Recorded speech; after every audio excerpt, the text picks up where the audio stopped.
Hello friends, இன்னைக்கு நம்ம ஒரு ரெசிபி பார்க்க போறோம். யூசுவலா வந்து பேக்கிங்ல caster sugar, icing sugar, granulated sugar இது மாதிரி வந்து நம்ம யூஸ் பண்ணுவாங்க. இப்போ கிரானுலேட்டட் சுகர் எடுத்தீங்கன்னா நம்ம யூசுவலா வந்து நம்ம வீட்டில் இருக்கிற சுகர், நம்ம யூசுவலா கடையில் வாங்குற சுகர் தான். பட் வந்து காஸ்டர் சுகரும் ஐசிங் சுகர்லாம் வந்து பாக்கெட்ஸில் நமக்கு கிடைக்குது. அது ஒரு 200 கிராம்ஸே வந்து கொஞ்சம் காஸ்ட்லி தான் கம்பேர்ட் டு இந்த கிரானுலேட்டட் சுகர். இப்போ வந்து நம்ம வீட்லேயே வந்து கடையிலலாம் போகாமல் வீட்லேயே எப்படி வந்து காஸ்டர் சுகர் பண்ணுறது, ஐசிங் சுகர் பண்ணுறதுன்னு இந்த வீடியோ நம்ம பார்க்க போகிறோம். இது வந்து அதாவது பேக்கிங்கில் ரொம்ப யூஸ் ஆகும். அதாவது கேக் செய்யும் போது, ஐசிங் நம்ம செய்யும் போது அது மாதிரி வந்து நமக்கு யூஸ் ஆகும். இது வந்து நம்ம வீட்லேயே நம்ம செஞ்சுக்கலாம். இப்போ வந்து நம்ம முதல்ல வந்து காஸ்டர் சுகர் நம்ம எப்படி செய்யறதுன்னு பார்க்கலாம். அதுக்கு வந்து ஜஸ்ட் 1 கப் ஆஃப் சுகர் தான் நான் எடுத்திருக்கேன். ஒரு மிக்ஸி ஜாரில் வந்து நம்ம இதை ஆட் பண்ணிக்கலாம். நீங்கள் வந்து பிளெண்டர் எதுவாக இருந்தாலும் வந்து நீங்கள் ஆட் பண்ணலாம். நம்ம வந்து இப்போ கிரைண்ட் பண்ணிக்க போகிறோம்.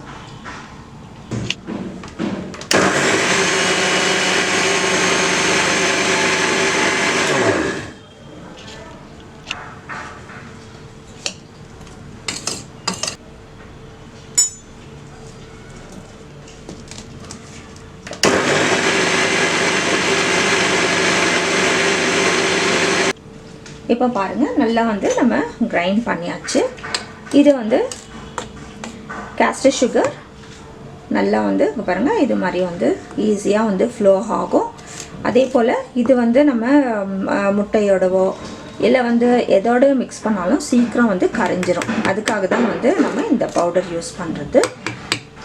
இப்போ நம்ம வந்து அடுத்தது பார்க்கலாம். இதை எடுத்து ஒரு கண்டெய்னரில் நீங்கள் ஸ்டோர் பண்ணி நீங்கள் வச்சுக்கலாம். அடுத்தது நம்ம ஐசிங் சுகர் எப்படி செய்கிறது நம்ம பார்க்கலாம். இப்போ ஐசிங் சுகர் செய்யறதுக்கு வந்து இப்போ 1 கப் சர்க்கரைக்கு 1 டேபிள் ஸ்பூன் கார்ன்ஃப்ளவர், இதுதான் கணக்கு. 1 கப் சர்க்கரைக்கு 1 டேபிள் ஸ்பூன் கார்ன்ஃப்ளவர். இப்போ வந்து நம்ம இதை ரெண்டுத்தையும் மிக்ஸ் பண்ணி இப்போ நம்ம கிரைண்ட் பண்ண போகிறோம். அதே மிக்ஸி ஜார் நம்ம எடுத்துக்கலாம். இப்போ 1 கப் சர்க்கரை நம்ம கொட்டிட்டோம். இப்போ இது வந்து 1 டேபிள் ஸ்பூன் கார்ன்ஃப்ளவர், அதையும் போட்டுக்கலாம்.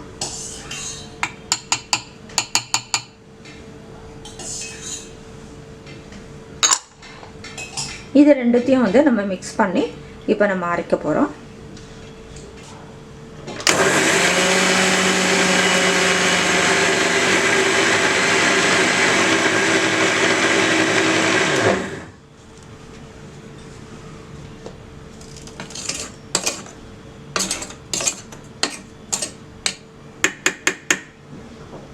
நல்லா பவுடர் பண்ணிக்கலாம். இதை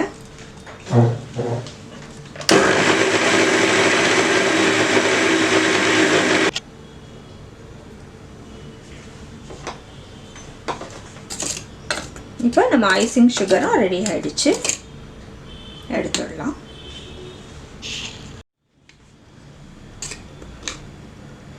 இப்போ நம்ம ஐசிங் சுகரும் வந்து ரெடி ஆயிடுச்சு. இது வந்து பேன் கேக்கு, விப்பிங் க்ரீம்க்கு நம்ம வந்து கேக் மேலே க்ரீம் போடுவோம் இல்லையா, அந்த க்ரீம்க்கெல்லாம் வந்து இந்த சுகர் நம்ம ஆட் பண்ணிக்கலாம்.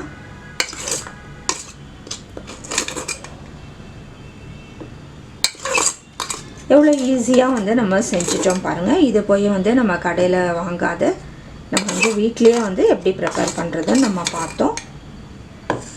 நீங்களும் வந்து இதே போல் செஞ்சு பாருங்கள். இப்போ இது வந்து காஸ்டர் சுகர், இது வந்து ஐசிங் சுகர். இப்போ காஸ்டர் சுகர் பார்த்திங்கன்னா கொஞ்சம் வந்து அவ்வளோ வந்து ஃபைனாக இருக்காது, கொஞ்சம் வந்து கிரானியூல்ஸ் இருக்கும். இது பார்த்திங்கன்னா நல்லா வந்து ஃபைனாக ஆகிடுச்சு. இதுதான் டிஃப்ரென்ஸ் இதுக்கு. இது வந்து நம்ம கேக் எல்லாத்துக்கும் யூஸ் பண்ணலாம்.